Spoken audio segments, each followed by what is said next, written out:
So I began stitching when I was 4 years old. And so that was kind of the first time I held needle and thread. I'm going to move this out just a little bit. Tell me if I'm yelling at you. Okay, great. I don't want to yell at you. I think that's better. There we go. Yeah, so it's kind of an interesting backstory.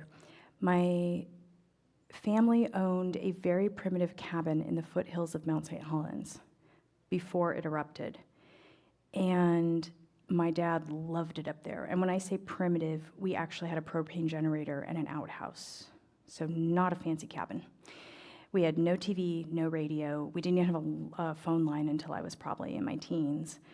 And my dad loved it there. I didn't grow up in a church-going family. And so that's where we went every weekend, every holiday, every Christmas, everything. And there is not a lot to do in the woods if you don't shoot or hunt or fish. And I actually don't appreciate or engage in any of those activities.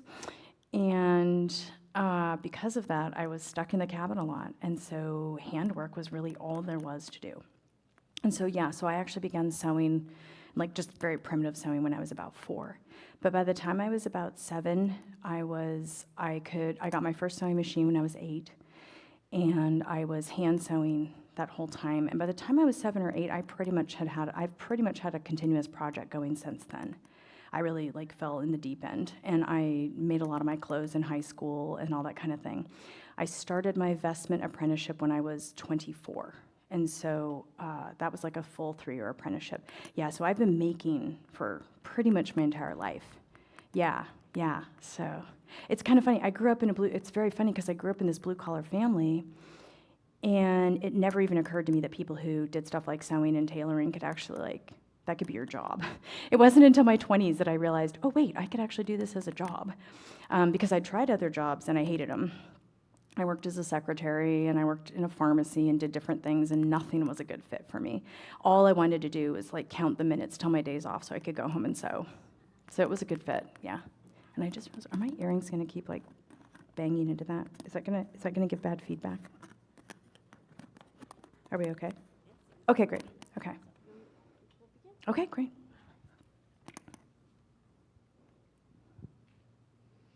Okay, good evening, ladies and gentlemen. I'm Markela Petitsis, the director of the Maliotis Cultural Center. And on behalf of our entire Maliotis Cultural Center team, it's my joy to welcome you here this afternoon to the presentation of Mediterranean Folk Embroidery, a brief tour of a vibrant world, with renowned seamstress and textile artist Krista West. Before we begin our presentation, please allow me to share a little bit about our center. The Maliotis Cultural Center's mission is to promote Hellenic culture and language. We pursue our mission through diverse programming, including lectures, seminars, and conferences, Greek concerts and dance performances, student engagement, traveling, and permanent exhibits and Hellenic American community events, and through the support of patrons and viewers like you. The Maliotis Cultural Center also serves as the main social and cultural gathering place for the students of both Hellenic College and the Holy Cross Greek Orthodox School of Theology. If you enjoy this event, please consider supporting the center by donating on our website, www.maliotis.hchc.edu, or making a check out to the Maliotis Cultural Center, and by attending our other upcoming events that are free and open to the public. You can learn more about these offerings on our website, Instagram, Facebook, or through the MCC newsletter, which you can sign up for outside in the main atrium. Tonight, Maliotis Cultural Center kicks off the Fall 2023 events with today's wonderful presentation on Mediterranean folk embroidery. A little bit about our presenter. Krista West delights in bringing ancient beauty to the modern world, with embroidery designs inspired by traditional Mediterranean folk textiles. Introduced to traditional folk embroidery on one of her trips to Greece, she fell in love with the vibrant colors and historic motifs and began stitching textiles for her own home. She quickly realized there was still much interest in this historic craft, and she opened Avlia Folk Embroidery to share the beauty of folk embroidery. She happily spends her days in the workshop of her 1923 home in Salem, Oregon, designing patterns and making kits for customers in shops around the world. See her work at www.avliaembroidery.com and follow her on YouTube and Instagram at Krista M. West. Krista has generously offered an embroidery class and donated Avlia kits to the students of Hellenic College Holy Cross in the past, and we knew we had to invite her back to share her insights with a full presentation with this whole community. I'm so excited for you to experience her creativity and heart. Please join me in welcoming Krista West to the podium. Okay. Thanks. Thank you so much, Markella. So it's great to have all of you here today. Folk embroidery is a fascinating topic. Some of you may know me from my vestment work. I've actually worked as an ecclesiastical tailor, serving Greek Orthodox communities I'm going into my 28th year. And I actually discovered vestments before I discovered folk embroidery. I was in Greece on a trip I make regular trips to Greece to meet with my suppliers in Athens and Thessaloniki, my vestment brocade suppliers.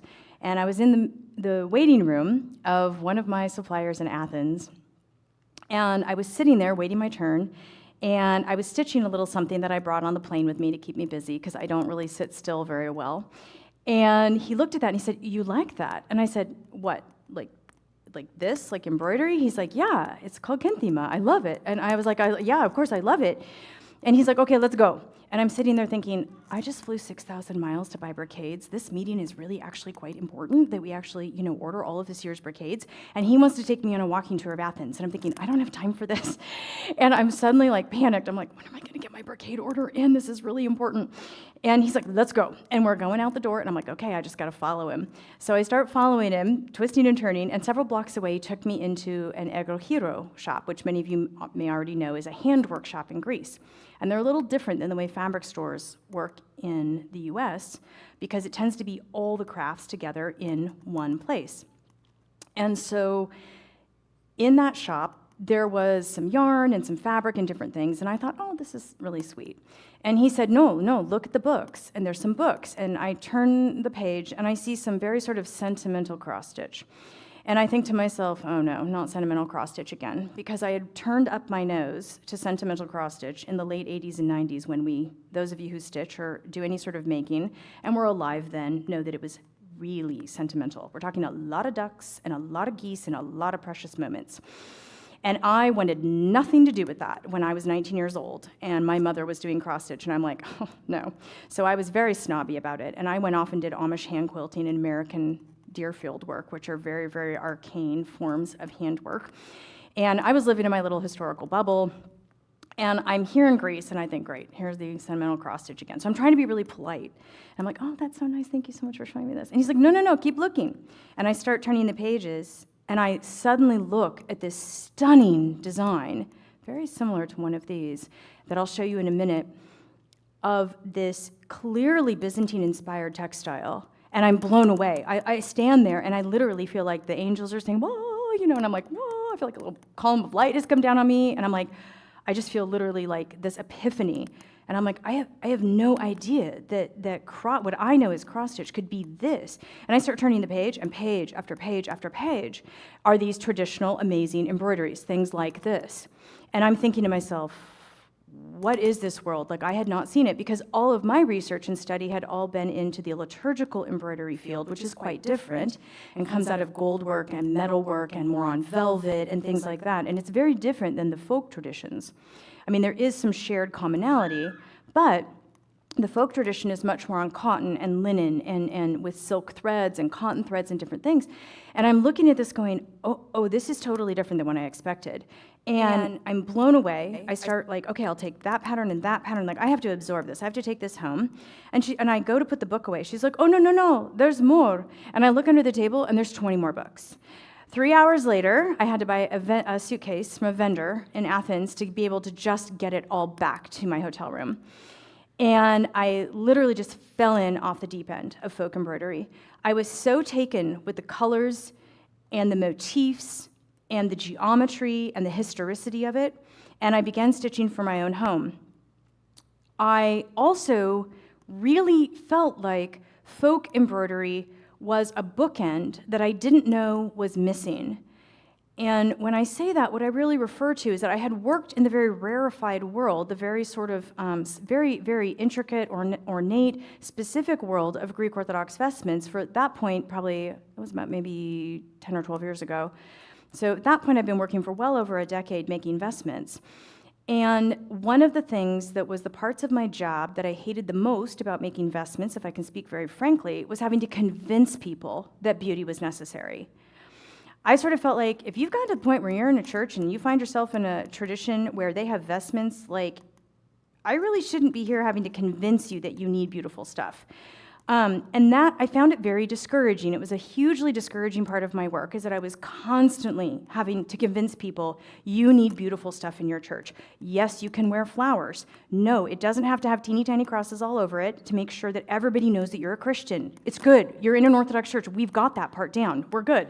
You can have some flowers. You can have a little fun with this. Yes, you can have 2 colors in a brocade. It's allowed. There's not a color police. And so this was a huge part of my job. And I felt like I was working in this vacuum where there was no aesthetic education going on the home front. So I felt like we had this great bookend of vestments in the amazing Orthodox Christian liturgical tradition, which is impressive and amazing. But there was this missing section, this side to it that needed to happen at home. And I felt like there was this opportunity through folk embroidery to start bringing in these beautiful things into people's homes. And in Greece, this is how it works. In Greece, you have people who, if it ever seems like Greeks are very effortless at buying vestments, it's because they've been raised on textiles from the time they are literally teeny tiny babies. They are born, and like people, I mean, now, knowing what I know, boy, the minute before my granddaughter was born, I'm like, okay, what's the first piece in her pre-K? Okay, I got to plan out her pre-K. Like, let's go. We need notes. We need a schedule. We need a spreadsheet. I've got 18, 25 years. I only got a little bit of time here. We got to make some really great embroideries for her pre-K. And I've got another granddaughter, so like, we've got a plan. But that's not the way we approach things in America. So few people in America grow up with any sort of textile tradition. I mean, some do. There are still a lot of people that stitch and make and create things in America. That's not to say that we don't. But it is not quite as, we're not a homogenous culture in America, and so we don't have this expectation that everybody's got great textiles, everybody's yaya stitched something, somebody's great aunt did something.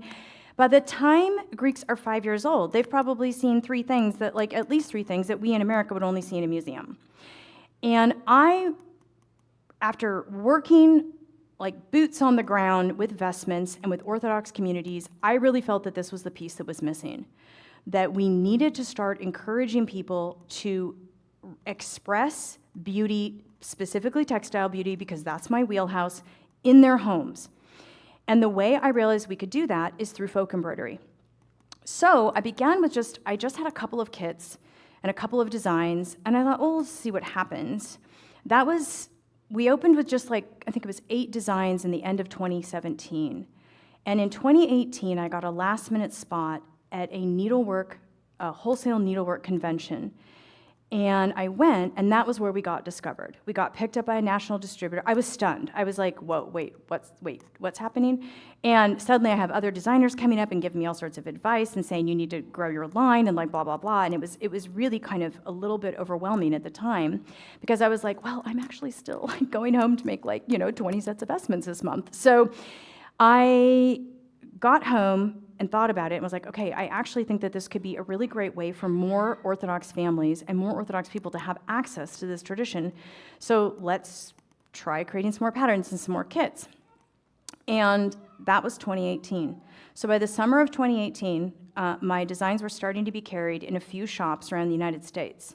Well, just 18 months later, COVID hit. And suddenly everyone is scrambling to find stuff to do when they're in lockdown. And there we were. And it just exploded. I was not expecting it. I was thrilled by it because I'm so thrilled to see so many people want to embrace embroidery, handwork, folk embroidery in particular is really my jam, and to see that happen. And COVID, it was funny, Markel and I were talking about this earlier. COVID, there was a lot of bad stuff with COVID, but there was some good stuff too. And I do feel like in the handwork community, many of us felt like many people returned to making things and creating things and making handwork specifically during COVID. And interestingly enough, I thought a lot of that was going to fall off after COVID. I thought, well, this is kind of a flash in the pan. No, it has not fallen off. We've continued to grow, and now Avlia designs are in over 200 stores throughout the world. We sell now regularly to Australia and Canada and like all over. So folk embroidery is having a real renaissance.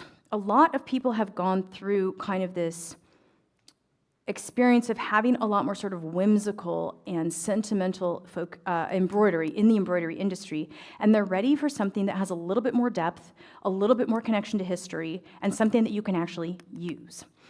Plenty of people have made the little 6-inch embroidery hoops. Those are great, but you only can hang so many of those on the wall. And this is where Greek folk embroidery comes in. Because Greek folk embroidery, especially for those of you who are Greek, know that it is designed to be used.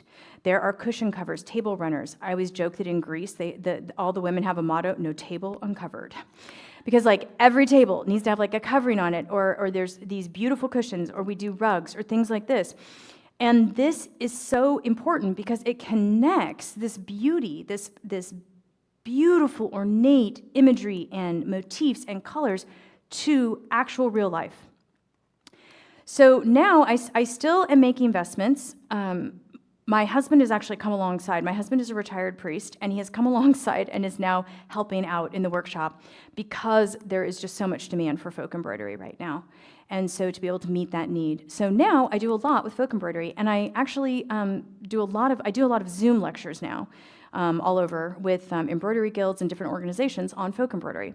So today, I thought we would go through some really awesome images of historical embroidery and talk about folk embroidery and sort of its importance and its history and kind of what it looks like.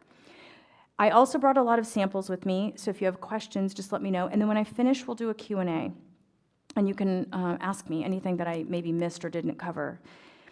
To begin with, when you start understanding folk embroidery in the Mediterranean world, the most important thing to understand is the importance of fabric. Now, everyone sitting here today is wearing something that is mass-produced and that was easy to find. You could get it cheaply and quickly. If you wanted a t-shirt by 5 o'clock today, you could probably still order it. You probably still have time to order it and get it here on Amazon. In the ancient world, that is literally and absolutely, it's inconceivable. Every piece of textile, every piece of curtain, bedding, clothing, everything has to be first have the raw material processed. That's spun cotton, processed linen, woven, I'm blanking on the word for wool, all the processing that goes into wool.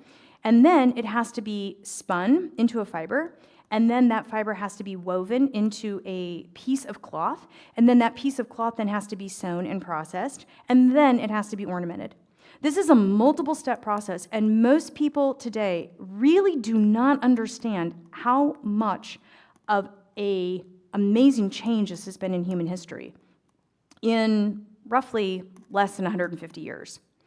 For example, I was actually doing research for an article I wrote for a magazine last year, and I was researching, and I was like, I want to find a way to express this, and I finally found a cost comparison of buying queen-size bed sheets. Now, I checked a couple of days ago, and queen-size bed sheets, you can get a really nice set of queen-size bed sheets on Land's End for about $99. That's like a nice top of the line. You can buy a cheap set on Amazon for about $34.99. If that was made using ancient textile production methods, that would be $8,000. Thank you very much. $8,000 for queen-size sheets.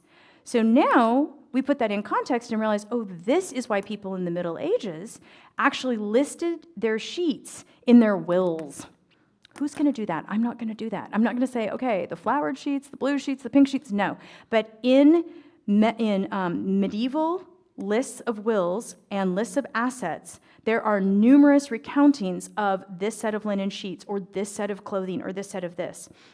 So fabric and textiles occupy this place of importance in the ancient world that we really can't even fully comprehend. And with that comes the ornamentation of embroidery and the reuse of textiles. So, I mean, the historic world just owns reduce, reuse, recycle. So, especially on tunics, you have, or this, for example, what's up here right now is a bed tent curtain from one of the Greek islands. This is a very, very famous piece. It was actually purchased by the British collectors Wace and Dawkins in the late 1800s, and it was then purchased from them by William Morris, the famous designer, the famous British designer, who gifted it to his daughter, May Morris. So this is sometimes referred to as the May Morris embroidery. And it is in the collection of the Victoria and Albert Museum in London. It is a stunning example of a bed tent curtain. And this would have been the valance that goes across. So in the ancient world, it'd be like, well, why do they have bed tent curtains? The reason they have this is to soften their environments and to also help with climate control. You are looking at this right now, you're kind of looking at an air conditioner and a Rolex watch and a Tesla all rolled into one. This is the height of technology. This is a status symbol, and it's extremely expensive. It's a lot of people look at these and they think, oh, how nice of the little Greek women sitting in the villages to make these. No, these were professionally produced. There were actually workrooms that supplied these kind of bed tent curtains as dowry pieces. This was status right here. Whoever owned this was rich, very well off, and they were using their textiles to signal that we have so many resources lying around that we can have this in our home. And so these bed tent curtains would actually be these amazing status symbols as well as cushions. And I always joke, I'd love to live someplace where like my embroidered cushions would be like the biggest status symbol. When somebody walks into my house, that'd be really awesome. But they would actually, let me see, and then not only cushions, so we have cushions, household items, because these historic homes in villages and on the mainland and in Byzantium and going all the way back to ancient Rome, they're stone and wood dwellings. And upholstery, as we think of modern upholstery, even like what you're sitting in right now, had not been invented. And so because of this, we use movable, portable textiles like embroidered pieces as cushion covers, bed tent curtains, and folk costume as a means of softening harsh environments. So this is a big part of the function of embroidery. And going back even a little further into the Byzantine Empire, it's even, some scholars speculate that embroidery is considered to be the poor man's substitute for the silk weaving that was done in the workshops of Byzantium, in Constantinople. Byzantine silk weaving is so technically advanced that to this day, the technology of the Byzantine draw loom, that code has still not been cracked. We can send people to the moon, we can have the internet, and nobody's figured out the Byzantine draw loom. So I think that's a really interesting commentary on how complex these things were. So silk weaving was actually, woven silks were considered kind of the highest echelon of textiles in the Byzantine Empire. They were used actually to secure diplomatic relations. They were traded, and Byzantium kind of had a monopoly on them. And so they could call the shots on a lot of different things because they had this technology of silk weaving. So when people wanted to do something similar, they would embroider because they didn't have access to those big looms. Some of the draw looms have like something like over 600 weights to them. So it's like 600 individual lines of very fine silk thread being woven to create these incredibly complex designs.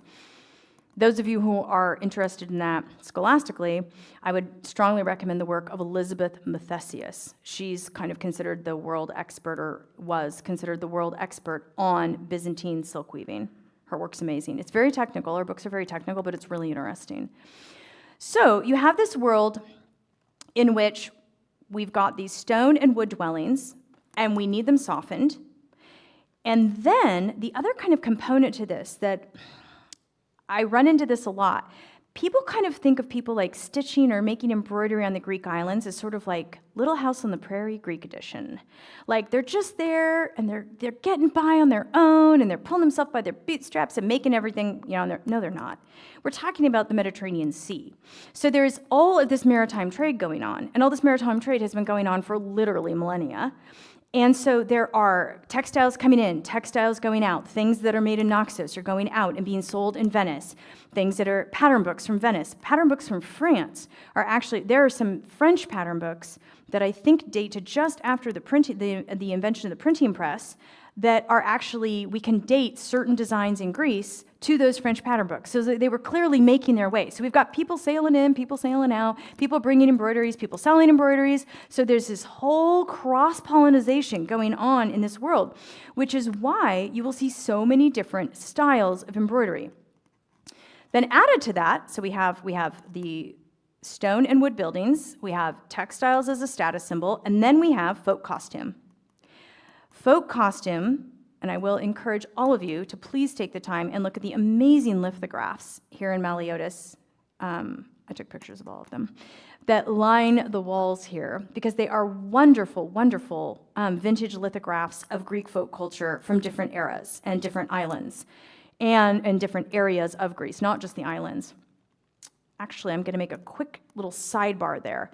I will oftentimes say something about embroidery of the Greek islands, and that is because most of the work, the books and the scholastic work done in English on Greek folk embroidery was actually done in the late 1800s to about the 1930s. And it was done in a time when a lot of British scholars and researchers, they were kind of calling the shots, and they were much more, let's just put it this way, the Greek islands were sort of like Greek Disneyland for them.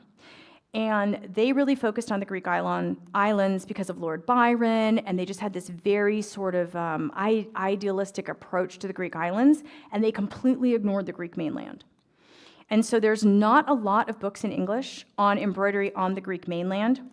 That's an area where I continue to delve into the research. I have a lot of friends in Greece who send me books when they find, I'm like, look for any books on the Greek mainland. I want to see anything from the Carpathian Mountains, Thessaly, anywhere like that. But it's harder to find that stuff in English. If you want to read more on folk embroidery in general, though, I highly recommend the work of Angeliki Hatzimikelis. You can find her books, her folk costume books. There's volume 1 and volume 2. Those are available in both Greek and English. They're amazing. And so a lot of the embroidery designs that you'll see come out of Greek folk embroidery. So I can walk the hallways here and I go, oh, I know that design. I saw that on a table runner. Or I saw this in a 1970s scarf. This is actually an excellent example of this. So this piece here, I had an Avlia stitcher sent me a photo. She lives in Athens, but she's American. She's married to a Greek man, and she loves to embroider. And she sent me a picture a couple of years ago of a table scarf that she bought in the 1970s, that she bought through a woman in Athens that had this design on it. I was instantly taken with it because it's the kind of very, very geometric designs that I love in Greek folk embroidery, and really unique coloration that's not typically seen in modern embroidery, so I really fell in love with it. Her design actually had the design on two ends of a table runner, so it was a really long rectangular table runner, like this, with the embroidery on either end. I changed it and wanted to do it like this, and then just a couple of months ago, I saw it as a sleeve section of a folk costume from the Amorgos region of Greece. So you have a design that there's this cross-pollination between folk costume and household items and household embroidery. So that happens quite a bit. So these are kind of the sources of where folk embroidery comes out of, is this very grand tradition of Byzantine silk weaving, this kind of mixing in Venetian elements, French elements, even some Nordic elements. I'm really struck by the fact that lefkada work, there's a type of needlework, it involves some embroidery. It also involves what's known as drawn thread work, which is where threads are removed intentionally from the fabric to create open work spaces that have other stitches added to them. That is the work that you see on the island of Lefkada in Greece is virtually, you cannot tell the difference of it and Norwegian hardanger work, which is a very prized type of Norwegian needlework. So, and since we know that Norwegians were part of the Varangian Guard in the Byzantine Empire, there's a lot of cross-pollination that goes on there. A few years ago, I actually I had a friend send me an entire cache of pre-World War II Latvian embroidery patterns, and I opened them up, and a couple pages in, I'm looking at a classic Byzantine design. So these designs rotate around the Mediterranean world, and you will see a lot of these motifs. You'll see them in Greece, but you will also see them in Romania, in Serbia, in the Baltic states. You'll see them in Ukraine. You'll see them all the way up to Latvia and Lithuania, and even into some Finnish and Norwegian and Scandinavian type. You'll see it in Scandinavian knitting. If you start looking at Scandinavian knitting, you see many of the same border designs that you see in Greek folk embroidery. It's a very shared motif language. So, women would sit and stitch in their courtyards. This was A lot of the stitching, while there were professional workshops, a lot of women actually stitched as well. Because people who are more well off would use the workshops for the much more impressive pieces, like the first one I showed you. But a lot of women would also just stitch, and they would take that break in the middle of the day in the heat, and they would sit in the avli, in the courtyard, and they would stitch. This picture was actually given to me from the wife of my husband's first cousin, who he married a Greek woman, and she had this picture. She's like, I have a picture of that, like of the women sitting and stitching in the courtyard. So this is her family, and you can see a couple of the women have their handwork in their laps. So this is where this would happen. So this tradition of pausing during the middle of the day and taking a little stitching break is really common. Now, we can talk a little bit more about motifs. Thought we'd talk about that because the motifs of folk embroidery are a huge part of its appeal. Really what makes up folk embroidery are its motifs. It's very distinctive, very stylized motifs, and its color palette. So we'll talk first about the motifs and kind of the different categories of motifs. This is a classic, this is a design that I did from it's inspired by a bed tent curtain in the Benaki Museum in Athens, and this features peacocks. Now, the reason so much folk embroidery is stylized is that it is worked on even weave fabrics. And what that means is that the fabric is woven in such a way that there are a certain number of threads in one direction and the exact same number of threads in the other direction. Now, in modern times, we refer to this as the count. So it's on 28 count fabric, or 30 count fabric, or 32, or 40. And that refers to the number of threads in each direction, and they are the same. And what that means is that when you make a little cross stitch over two of those threads, that stitch will be the same measurement in either direction. And that's how we create all of these embroideries. But they're done on even weave fabrics that mimic the kind of fabrics that were hand woven in say, really Middle Ages and onward in folk embroidery. So this is a classic example. So you see these stylized peacocks, which is a Byzantine design, and then you'll notice that in their tail feathers, they have an 8-pointed star. And the 8-pointed star is, anything with the number 8 is oftentimes, you can identify it as a Byzantine motif, because 8 was considered the number of perfection. Byzantines were high, and this is probably, I'm preaching to the choir, you probably all know this, but Byzantines were highly mathematical.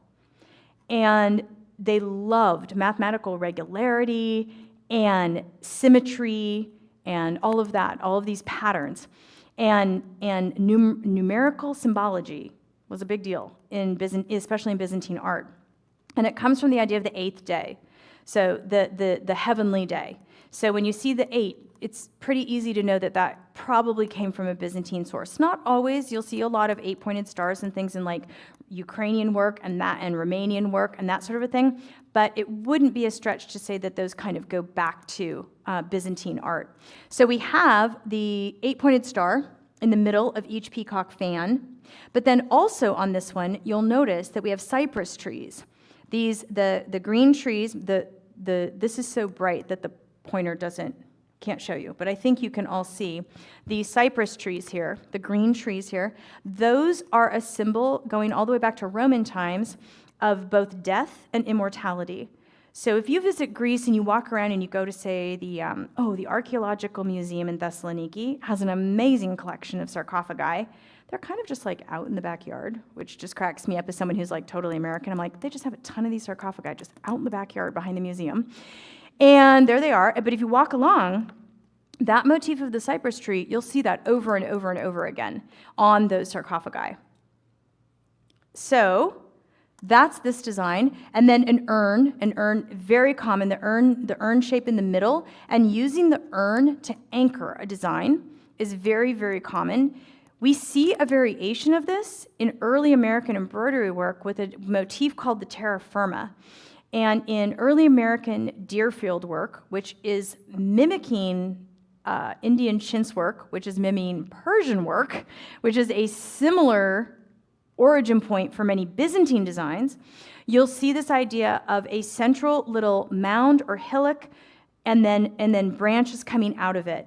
And in most Greek folk embroidery, it starts with an urn. So the urn is a very quintessential Greek design, and also in Roman design as well.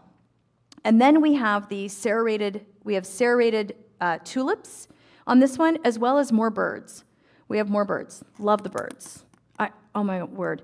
One of my favorite episodes of Portlandia was the Put a Bird on It. For those of you who watch Portlandia, I love the Put a Bird on It because I feel like that's like folk embroidery. Like everywhere you go, like there's birds. In fact, a few months ago, I did a special on like every pattern we had that had birds on it. And I thought, oh, it'll be like 2 or 3 patterns. It was like 15 patterns that have birds on them. So birds are a really big motif because they symbol immortality. And the heavens and flight. And it's a very compelling motif to cultures and times and place in history that do not have airplanes and do not understand do not have the technological advancement of being able to fly through the air. Birds are very, very compelling. This is another motif with birds, and we see a very similar sort of arrangement. These are not peacocks, but they're birds. They have a central flower stem coming out with multiple types of stylized flowers. But then what you'll notice here, and this is another thing that is just so distinctive about folk embroidery, is, and I think it's actually its real strength, is the way it combines a stylized motif with a geometric motif. So on the outer border, these are little cypress trees all along the outer border with little diamonds. And this is actually stitched on linen. This is actually stitched on 30-count linen. And you see this idea. So you have this idea, okay, this is a little bit of an obscure reference, but if you've ever read the book, Michael Pollan's, one of his first books was A Room, I think it's called A Room of One's Own, and it's actually a book on architecture, and it's fantastic. And it's all about him building his little writing cabin in the woods. And he talks in the book about the concept of prospect and refuge, the idea that we have these competing aesthetic things that we need in architecture.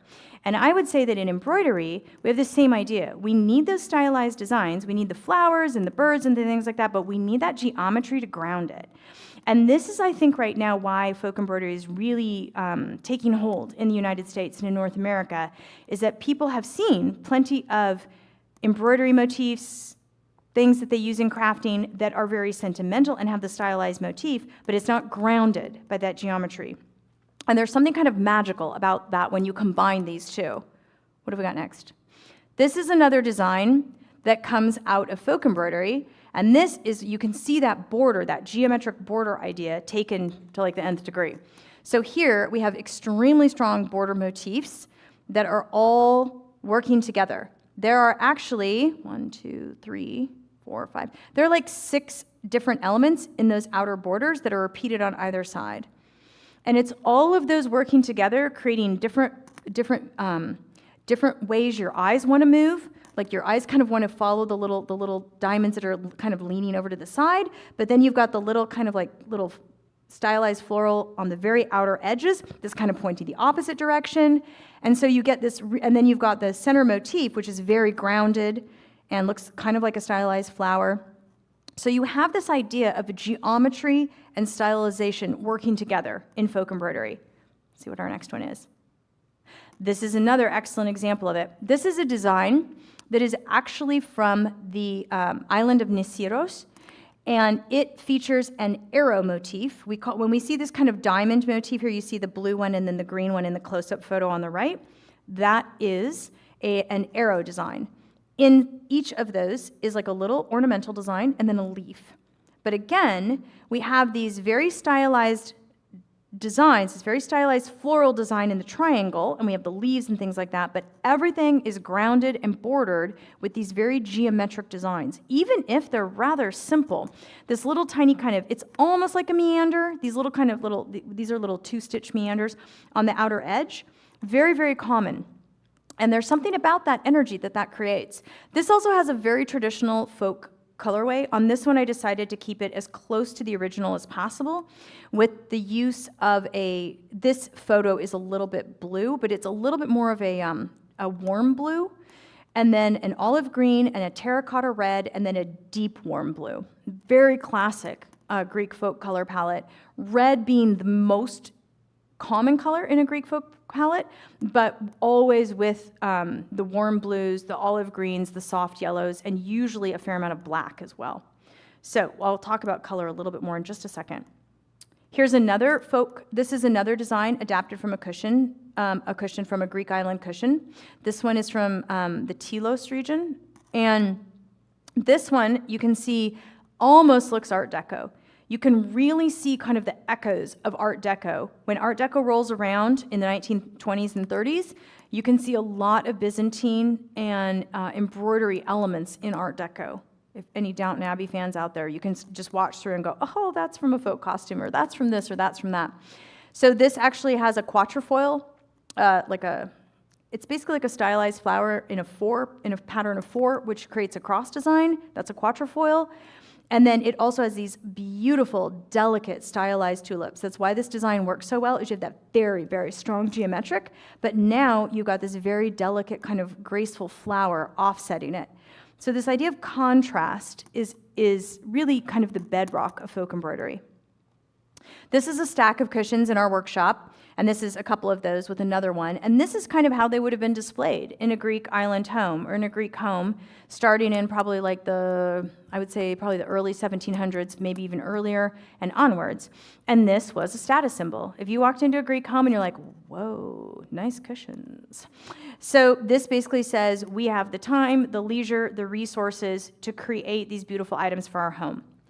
So so occasionally I like to stack them up the way they would have been. We don't display cushions in our homes this way, like in the modern world. In the modern world, we tend to stack them horizontally, but historically they were stacked vertically, and then they were there ready to be used.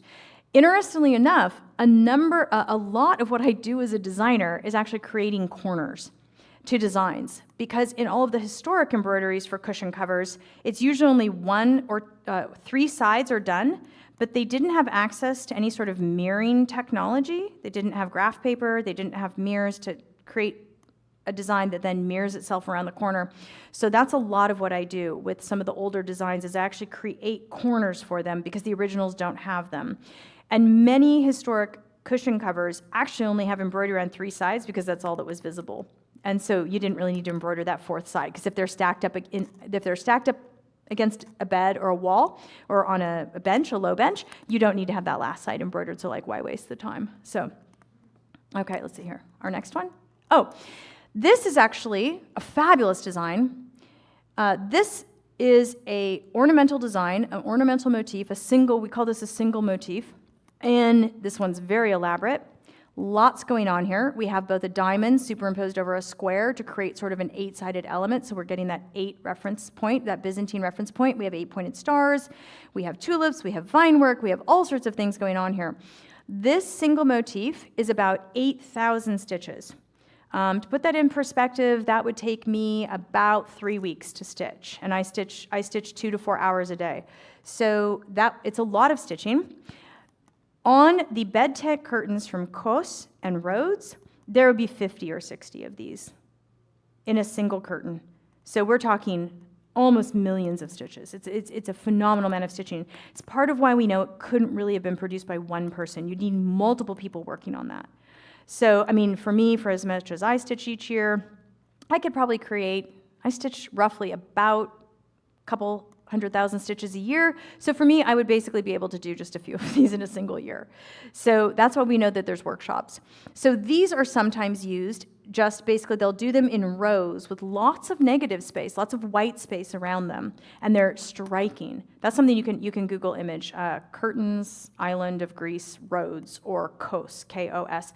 Beautiful, amazing curtains.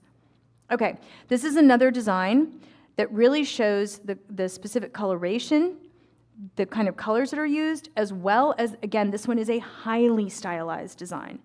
This almost has an Etruscan feel. Early embroidery has this very primitivistic Etruscan feel. I have one in here that I'll show you in just a minute. But again, we have very, very strong bands of color. Everything is very geometric and coming off of a single urn. This is one that's on a stand. And then, of course, we have it all grounded by that little border. This one I finished as a wall hanging, but this one could have also been done. It could have been done on a folk costume apron. I've seen it actually done on like the aprons that the women wear, where they have a design at the kind of towards the hem of the apron. It could have also been repeated multiple times on the skirt of a folk costume, and it could have also been on a bed tent curtain. So kind of all of those uses. This is another urn design, very similar kind of idea. This photo quality is not great. It's one of my very earliest pieces. But again, we have the central urn, stylized flowers. This is a close-up, so you can kind of see. This is a design from a cushion cover. This is a piece that I stitched. This was my granddaughter's first Prica piece that I stitched for her. It's about 25,000 stitches, and it's a table square, so it's not huge.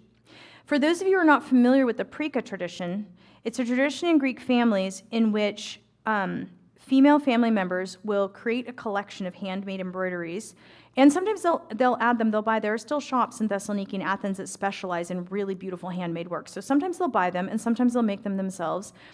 And that collection of embroideries is put together in a box and given to the daughter or the girl in the family when she marries. It's similar to the American hope chest tradition, but very few Americans do the hope chest tradition anymore. We do have a similar tradition in America, but it's almost entirely died out. So this is a very beautiful stylized motif. This design comes from, it's inspired by a design from about the 17th century in the Greek islands. And very unusual yellow and green colorway.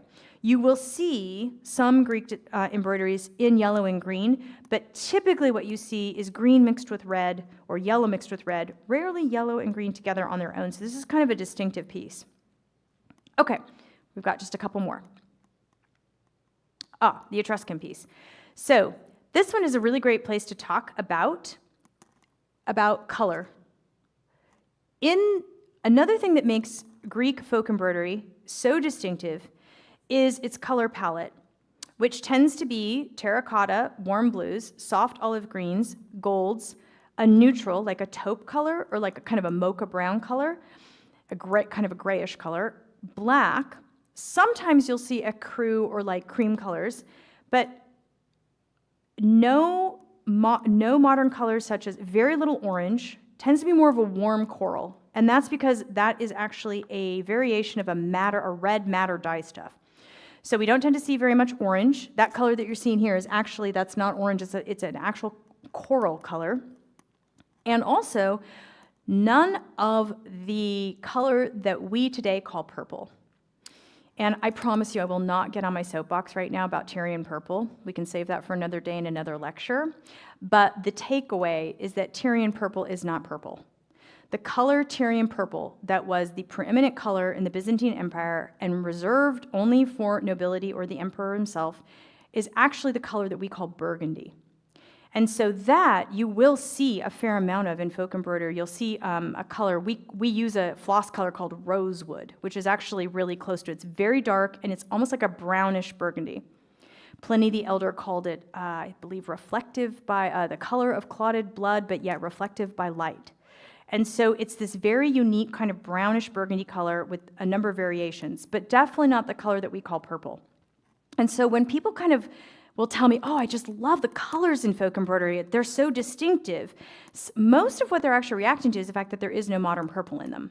It's a very distinctive, like if you think about it in iconography, we don't use modern purple. The color, again, modern purple, that color, that lavender color or purple color, that blue purple, we don't use that in iconography. It's not in icons. So it's part of what keeps the palette very warm and very tending towards the warmer tones and the red tones. Even the blues are very warm. We'll use navy blue, but you can see from all of these things that most of the blues here are a very warm blue. Okay, here's another design. We can just kind of go past this one kind of quickly. This is another cypress tree design. Again, you see the cypress tree in multiple formats. This one has a very classic Greek colorway, though. The green and the yellow in the cypress trees is very common. You'll oftentimes see that color, and then you'll see the gradations of madder red. Madder red would create a color similar to what we would think of as terracotta, and then all the different variations of that. Those of you who paint are familiar with it. Alizarin, light alizarin or alizarin red, which is more of like a warm corally red. That's a very common color. In fact, one of these in here is alizarin. And garnet. So the spectrum of madder red dye stuffs is kind of a garnet color to a terracotta to a kind of a soft alizarin coral. This is a picture of this design. I didn't think I would have it with me, so I brought it in person so you can see it in person. This one features the whole wonderful palette of Greek folk embroidery. It's part of why I love it so much. And it has a lot of black outlining, which is really like, it tempers the bright colors. So that use of black outlining is very common in folk costumes, very common. You see a lot of outlining. In fact, if you walk the lithographs in the hallways, you'll see a lot of black embroidery and black work, which is actually a type of embroidery. It's when only black is used on white. It's oftentimes referred to, in English, we call that black work. Okay, here's that piece entirely. Let's look at another one. This is a Byzantine design. You can see the eight-pointed, you can see the this design here that looks like a heart. That motif is actually what's called a rose. The Byzantines referred to that as a rose because if you take a rose and you cut it in half, that's the shape you get. And so we call it a heart, because at first when I was designing, I was like, no hearts. I don't like hearts. Never have, never, didn't like them in the 80s when they were like on everything. Don't love the heart shape. No, I'm never designing anything with a heart on it. My whole family knows this about me. Sometimes they'll get me gag gifts with like a heart on it. And I hate that. And then I saw these, I was like, oh, I'm gonna have to change my tune on this. So now we call it the Byzantine rose. So, now it's classy. So, okay, so that, and this one also, a very classic color palette of terracotta, black, and a little bit of a soft olive green. Again, we've got birds. Fancy that. Lots of birds. We also have a really great meander. So again, we have this more stylized floral type shape, although it's quite geometric, which forms a cross in one direction and an X in the other, depending on how it's displayed. And then we add the meander. And again, we have multiple borders all kind of working together, and then we just throw those little birds on it. So this is a beautiful design, very, very historic. This is a massive embroidery. This one's almost 3 feet square. It's hard to actually show that in the photo. It's over 35,000 stitches. And this is a classic design from a Greek bed tent curtain that I actually adapted into a square design. But historically, it would have probably run all across a bed sheet, across the top of a bed sheet, or like a comforter, what we would almost call a comforter cover today. But some of these designs then get adapted for modern table squares or to be used on modern furniture because most of us aren't, making bed curtains for our beds anymore. So, all over designs. I'll go through this quickly and then we'll open it up to Q&A. All over geometric designs are very common in Greek folk embroidery, and you will oftentimes see these in Greek homes. I think they date all the way back to Roman floor mosaics. There's this idea of repeating geometric designs done both in mosaics, in some stonework, carving work, and definitely in textiles. This is one of the things that if people are kind of getting their first exposure to folk embroidery, it's one of the things they find the most distinctive, is that we actually will make something with like a totally repeating design, like this design here from Naxos. This is a classic design from the island of Naxos, and it is just a repeating design, but you can really see the power of repetition with a single design, single color. It's an impressive piece, but it's just a single little tiny motif.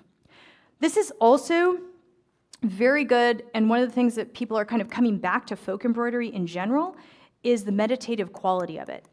I kind of feel like, because I want to end on that. I want to kind of finish out another all-over design. Another all-over design. Again, we see these geometrics. This is a stylized design, but again, with like an all-over border. Okay, we'll finish with some more birds. There's some birds with the classic color palette. We'll finish with this. Because the last thing I really want to say about folk embroidery, one of the things that is bringing so many people in the US to folk embroidery and to the crafts in general is its meditative quality. It's when you're working on an embroidery design, on an even work fabric, you can have a design that is very figural. And for that, like something like this, you have to follow the chart very carefully. All of these designs start with a chart that's a grid, and the grid corresponds to the grid of your threads on your fabric. And this kind of thing, you have to sit there and very carefully follow that chart. So you're looking at your stitching, you're looking at the chart, you're looking at your stitching, you're counting, okay, 3 stitches over here, 5 stitches over here, blah, blah, blah. But with all over designs, such as this to a certain extent, this piece here, these designs allow you to get a little bit of the motif into your hoop as you're stitching, just in your hoop. And then you can just really kind of lean into that design, and you're not having to constantly follow a pattern, and they really lend themselves very well to meditative practice. And this is another reason why I would really love to see more Orthodox communities embrace embroidery, is because many, many people would love nothing more than to be able to sit around all day and say the Jesus prayer. And many, many of us cannot sit still to do that. Myself included. I cannot, I've never been able to sit still, not since I was a little kid. And so having that embroidery to do, they're actually starting to do a lot of research and a lot of study in the occupational therapy world into the benefits of handcraft. I actually gave a lecture earlier this year to Help Heal Veterans, which is a large organization that does occupational therapy and crafting for American veterans. They have a number of locations around the United States. And so they have been doing this for decades now. And they use all sorts of kinds of craft kits and making and embroidery and stitching as a form of occupational therapy for veterans suffering from PTSD. It is now being understood that handcraft is a way for people to deal with all sorts of troubling mental health issues. It's actually being used currently in therapy for people with eating disorders, depression, anxiety, PTSD, bipolar, a number of mental health issues. And part of why they think that it's working, and also in trauma, in the fields of trauma, is because it is what's considered, it's called a bimodal action. So it means you're actually, it's really just a fancy word for right hand to left hand, but it sounds way better in the research papers, which is why they use it. So it's because you're constantly, when you're stitching, you are doing one thing with one hand, one thing with another hand, and you're moving both planes of your body at the same time. And so this is actually very, very, very good for your brain. And it's also very good for your physical, your blood pressure, your heart rate, your pulse, all of this drops. We know now that it drops 10 to 15% when you're stitching.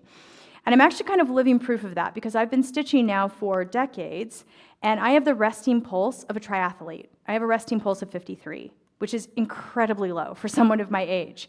And it's because I regularly have that time every day that I'm stitching. Sometimes I joke that I started Avlia just to justify stitching so much, but which is actually maybe a little true. But that stitching is very, very good. And for people who are trying to find a meditative prayer practice, it can be a very good way of like helping them enter that world. And so I would just love to see more people doing that and claiming that. And in the Orthodox Church, I feel like we kind of have this already. Like we have this whole tradition ready-made, ready to go. All you got to do is like pick it up and go. And this is something I would love to see. It's interesting, I'm starting to see more churches contact me about like, oh, can we get like so many kits for like a group stitching class or this or that or the other thing, or we're doing a class on Posca basket covers or whatever. So I definitely am seeing the trend, and I really think it's a positive one. It's something that we have in our tradition that we can definitely use for even greater good. I mean, and you get something really awesome at the end of it. You get a great embroidery. So I'm going to conclude there. I'm going to tell you a couple of things, and then I'm going to open it up for Q&A. Let's see. Oh, I left some coupon cards for anybody who is interested. I left some cards with the website on the table outside. And for the next month, there's a code in place for you guys. The code is Maliotis, all caps, and you'll get 20% off. So you can use that code as much as you'd like, although do also talk to Markella because I think she's thinking about bringing some of the kits into the Periptero here. So maybe order from her instead. So anyways, yeah, does anybody have any questions?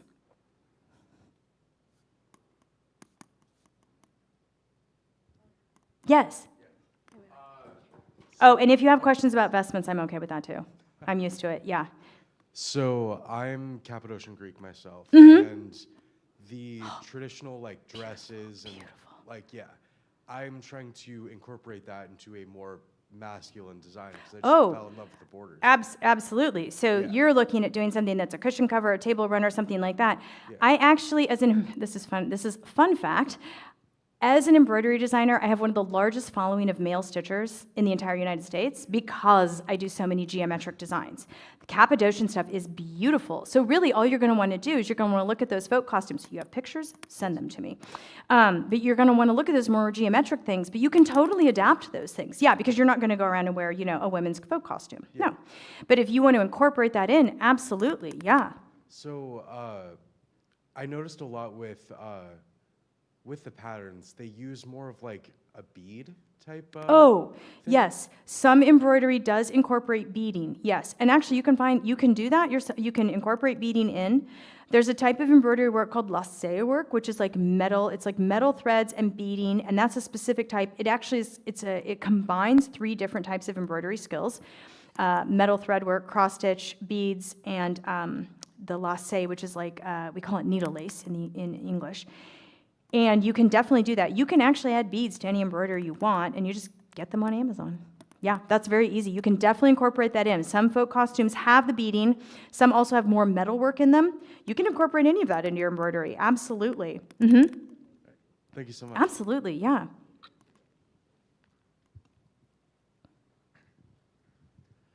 So you mentioned a couple examples of how the Mediterranean folk tradition kind of affected or inspired kind of more modern artistic styles or whatever it is.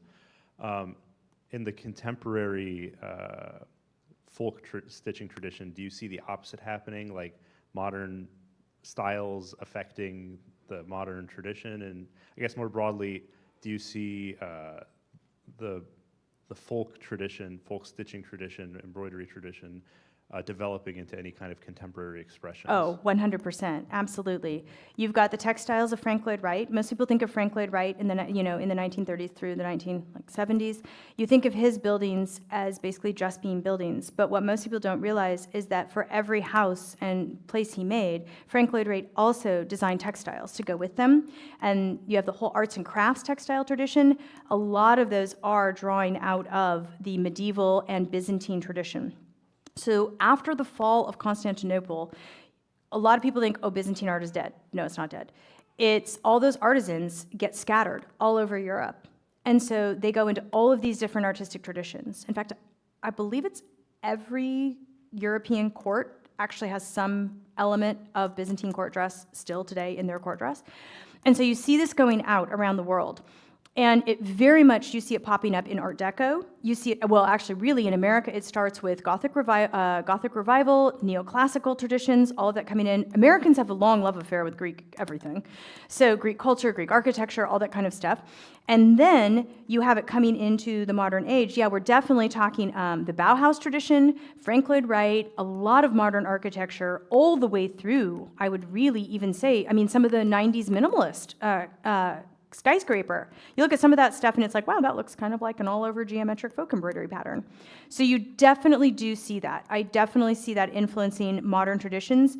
We're definitely seeing it right now, like this minute, in the grand millennial and cottagecore traditions. Those of you who are familiar with those are definitely embracing folk traditions, folk textiles, folk rugs, all this kind of stuff. So yeah, folk textiles of not just embroidery, but like all different types of folk textiles are definitely having a moment. And I think that moment was definitely precipitated by COVID because we were in a very big interior design trend for minimalism. And then everybody had to stay home. And they decided, wow, minimalism is not where it's at. I like this in an airport lobby or a restaurant, but maybe I don't like it in my home. People crave cozy. They crave cozy, they crave soft. This is something we need as human beings. We soften our environments. It's just what we do. And I see that absolutely. I actually was just at a large wholesale convention in Chicago a couple of months ago that was it's wholesale. It's the largest wholesale trade show for the needlework industry in North America. And it was everywhere. It was all the folk designs, the geometry, all of this. It's just having a huge moment. And it's not going away. The making industry is just on fire. So I am really excited about that people are really embracing. And actually, interestingly enough, I feel like modern technology has helped it tremendously. YouTube has been a huge, huge asset for people making because they can watch something over and over again, and they can be exposed to so much different stuff. I mean, my 13-year-old watches cooking shows like based on medieval cooking, and I'm like, how would I ever have gotten that to her? 10 years ago, my other kids that are older, I was like, how would I have even found that information? But YouTube has been this great equalizer in the making and crafting communities, and so now you have all of these designers that have access to just so much more material. So yeah, we're definitely seeing that come around. Yeah, and we're actually right now in a huge interior design movement that is like all about folk, all about making your space your own, all of that. Yeah, yeah, yeah.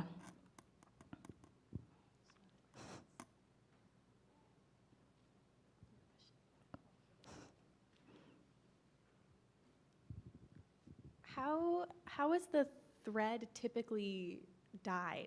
Oh, that's a Back- really good back question. in the day. Yeah. Okay, so historically, so this would be prior 18, so synthetic aniline dyestuffs were created around the 1860s. Interestingly enough, they were created as a byproduct of trying to find a cure for malaria. So many of the names that I could throw out at you, Ciba Geigy, the big pharmaceutical names, those companies actually were dyers in the late 1800s. And so historically, we kind of have this kind of idea that historic dyeing is like, I'm going to pick some leaves and some flowers, I'm going to throw them in a bucket, and I'm just going to let them sit, it's going to be amazing. No. It was incredibly gross, incredibly messy, incredibly smelly. You don't want anything having to do with natural dyestuffs. It involves sea snails, urine, toxic chemicals. It's really nasty. But starting in about the 1860s, non-natural chemical dyestuffs, aniline, they're called aniline dyes, started being produced. And so historically, floss would have been spun, it would have been created, silk floss, sometimes cotton, would have been basically processed and treated as if it was going to be woven into fabric, but then it wasn't woven.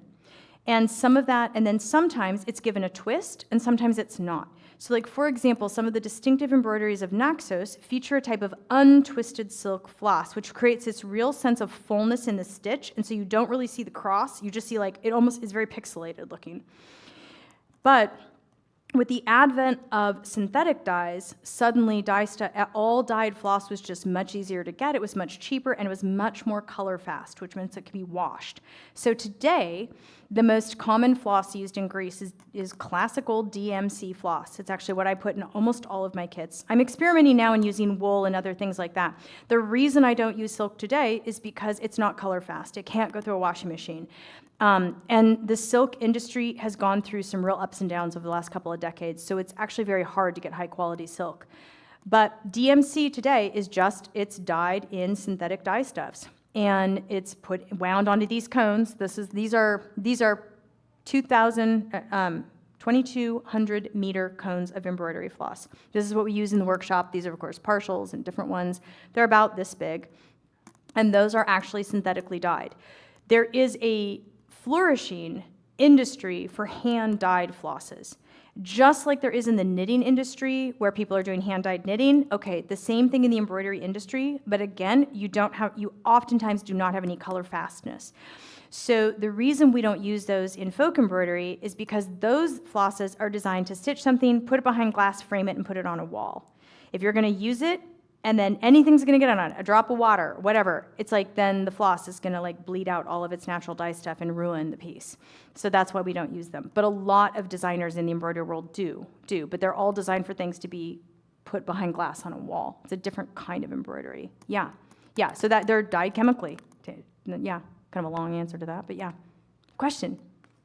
Mm-hmm. Okay, I'm looking at a motif, and you mentioned the cypress tree and blackwork and stuff like that. Yeah. But one motif that, in my eye, it looks like wheat shafts. Oh, yeah. Is that also a common motif? And, Yeah.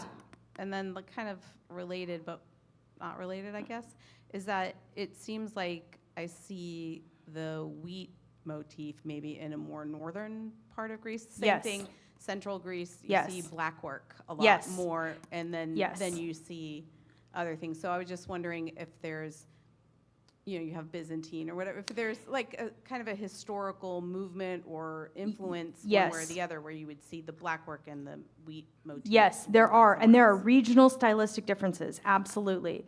So you will see like on the mainland, certain areas, you will see more geometric designs in the folk embroidery. And then, like, say, when you go to Crete, you see the very stylized mermaids and human figures and things like that that are not, that are much different. So yes, the wheat sheaf, that kind of wheat sheaf, sometimes it's a serrated tulip, sometimes it's like something coming out of the vase, but the wheat sheaf, of course, anything that's a wheat sheaf type design. Oh, yeah, this one's So actually it's- based that- on Cretan weaving. Yeah, but Yeah, it's- like this. it's not Yeah, quite like exactly. that. It seems So this is backward. actually inspired from a Cretan woven piece. And yeah, this kind of idea, this sort of V, where you have something coming out of it, yeah, that kind of wheat sheaf motif, it's tends to be more towards Cretan weaving, and you'll see it there, but you'll see it other places too, you know? Okay. Yeah. And then black work, you see that in a lot of Greek folk costume. You know, a lot of, yeah, go look at the lithographs out here. It's like a bunch of them, it's like only black on white. Sadakatsani, and then the X too, like just the straight up X. In some Yeah, of those. anything like that that's on a plane like this, the So is it cross that goes to this shape. More central. No, Greece, yeah. that's It's everywhere. That's Okay. everywhere. Yeah, that's everywhere. I don't think I've worked on a single geometric design that doesn't have that. Cross stitch, X. Yeah, but I know what she's talking about. Sometimes it's oriented this way, and sometimes it's oriented this way. It just is so stark. It is. It is. It's very geometric. But when you're charting something on a grid, it's a natural place for the stitches to go. Yeah. My question was, with the black work around the color, Mm-hmm. would you go kind of like a friendship bracelet in the line, or like anything on a grid, would you do black color, or would you go and do all the black first and then fill Oh, it in, like a I see what you're coloring saying. book? Like No, how on would on you- piece, you're asking a technical question. Yes, on a Yes. piece like this, I actually go in and put all the color in first. Because the reason you do that, this is very technical, but the Outline. reason you do that is because if you don't do that, the back stitch that you're using to outline the outline stitch can fall behind. You can actually cover it up with the color stitch. So for it to sit correctly on the threads, you need to work all the color first, and then you go back and do all the black outlining. The outlining is always done last. And that way it sits correctly next to the other threads. Because you're cramming a lot of threads in this one little tiny area, you know? So it's like, you know, a bunch is going on. So for maximum clarity, you do them last. Mm-hmm. Yeah. Well, we just wanted to thank you so much, Krista, for Thank coming you. out. This was such a great performance. Thank you. Thank you so much. Thank you for being here. And if anybody wants to come up and look at these, you're welcome to. Thank you so much.